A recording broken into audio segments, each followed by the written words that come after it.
익숙한 것들에 대한 감사를 생각해 보신 적이 있으십니까? 그것을 처음에 가지게 되었을 때 너무 감사하고 기뻤지만 시간이 지날수록 원래 내 것인 것처럼 여겨지죠. 그래서 더 이상 감사하지 않습니다. 여러분, 우리에게 있는 익숙한 것들, 당연한 것들 한번 생각해 보세요. 원래 내 것이 아닙니다. 다 받은 것입니다.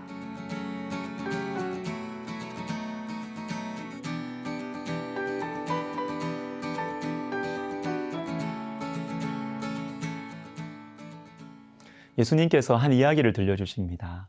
포도원 주인이 자기의 포도원을 새로 주고 맡긴 농부들에게 소출 얼마를 받으려고 합니다.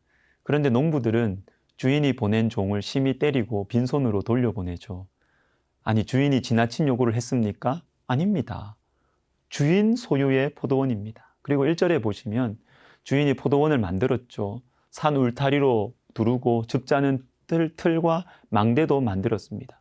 주인이 할 수 있는 것은 다 한 후에 농부들에게 새로 주었고 당연한 요구를 하는 것입니다.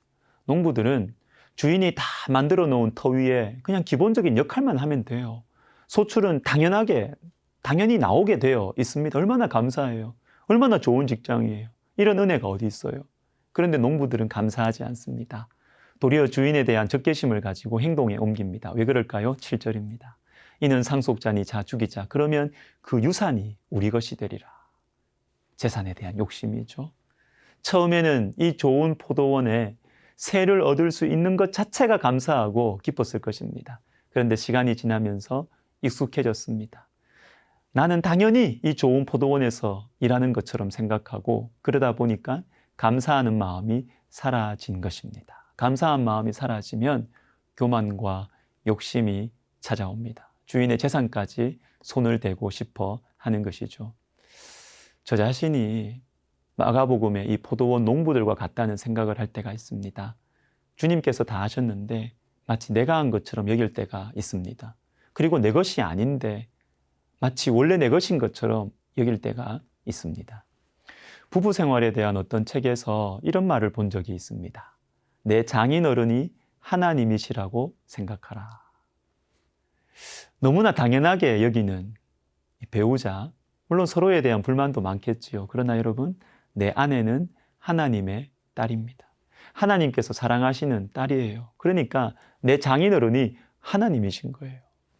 아빠들은요, 딸에게 무슨 일이 생기면 물불을 가리지 않습니다. 내가 얼마나 사랑하는 딸인데 내 딸을 이렇게 대해? 여러분, 이 생각을 가지면 너무나 익숙해진 배우자가 새롭게 다가올 것입니다. 소중하게 여기게 되고 감사하게 되는 것이죠. 익숙해진 것들이 위험합니다. 그리고 익숙해진 것들이 중요합니다. 지금 나에게 익숙해진 것들 사라진다고 생각해 보세요. 가족, 건강, 친구, 공기. 그리고 여러분, 엄밀하게 얘기하면 우리에게는 익숙한 것이 없습니다. 다 받은 거예요. 이 사실을 잊어버리면 감사를 잃어버립니다. 감사를 잃어버리면 교만과 욕심 그리고 게으름이 찾아오는 것이죠. 한 가지만 간단하게 생각해 봅시다. 더 1절을 보시면 예수님께서는 이 말씀을 그들에게 들려주십니다. 예수께서 비유로 그들에게 말씀하시되 이 그들에게라는 표현을 통해서 오늘 본문은 앞에 나와 있는 사건과 연결이 됩니다. 그들이 누구일까요? 바로 앞에 나온 사람들이죠. 11장 27절에 대제사장들과 서기관들과 장로들이 나와 이르되 무슨 권위로 이런 일을 하느냐? 누가 이런 일할 권위를 주었느냐? 그들은 예수님의 권위를 반박하는 대제사장들과 서기관들과 장로들입니다. 바로 이 그들이 이 주인의 포도원에서 일하는 농부들이고요. 주인의 은혜에 감사하지 않고 도리어 주인의 것을 차지하려는 농부들이 바로 그들입니다. 그들이 왜 감사하지 않을까요? 그들이 왜 주인의 종들과 상속자인 아들을 해하려고 할까요? 가장 근본적인 이유는 예수님의 권위를 인정하지 않기 때문입니다. 재산에 대한 탐욕, 그 밑바닥에는 예수님을 하나님으로 믿지 않는 것이죠. 예수님을 구원자로 인정하지 않는 불신이 있는 것입니다. 여러분, 우리의 마음 밑바닥을 보는 것이 중요합니다. 우리 마음 밑바닥을 말씀 앞에 정직하게 내놓는 것이 매우 중요합니다. 우리 자신에게 정직하게 질문해 봅시다.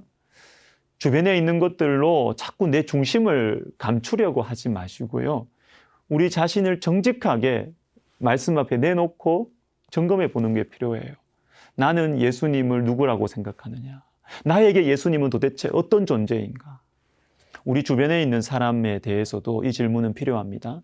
특히 내가 섬기는 사람에 대한 불평과 원망이 생길 수 있습니다. 그때 정직하게 스스로 물어봅시다. 막 이런저런 다른 부수적인 질문, 부수적인 이유들 대지 마시고요. 정직하게 가장 본질적인 질문을 해보자고요. 그 사람의 권위를 내가 인정하는가?